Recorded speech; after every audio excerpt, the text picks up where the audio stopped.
Here's your typical kitchen sink basket strainer assembly. Well, under there's a rubber washer followed by a fibered washer, which in this case wore away. Then on top there would be a 1/6 to 1/4 bead of plumber putty put on under this flange. That's set down, and then you simply hand tighten this nut. Very simple to put in. The problem is taking it off after decades of use. What happens is the minerals in the water, the food, whatever, locks this nut so tight that last night I struggled for about 15 minutes before my brain woke up after swearing and praying to God for some help. I got the notion. And I'm telling you, my hands hurt.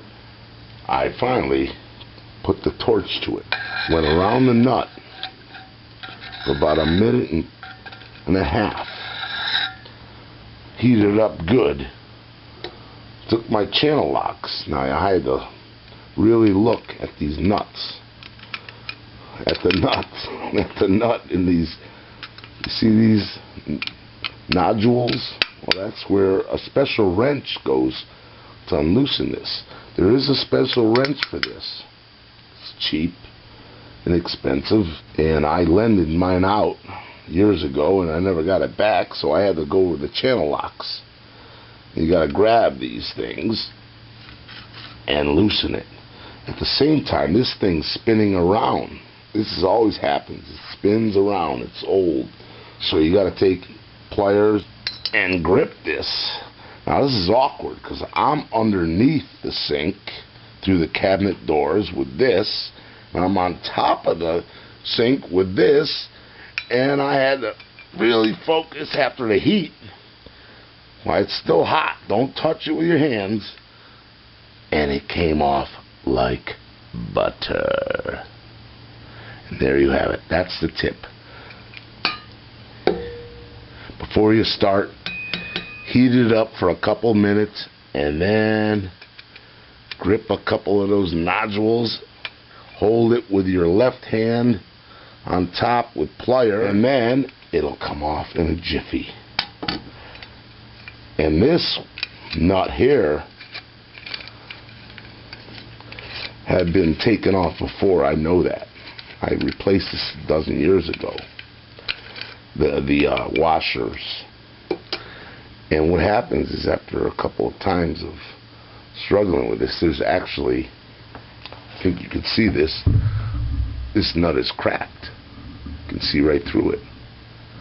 It's cracked. So it's no good.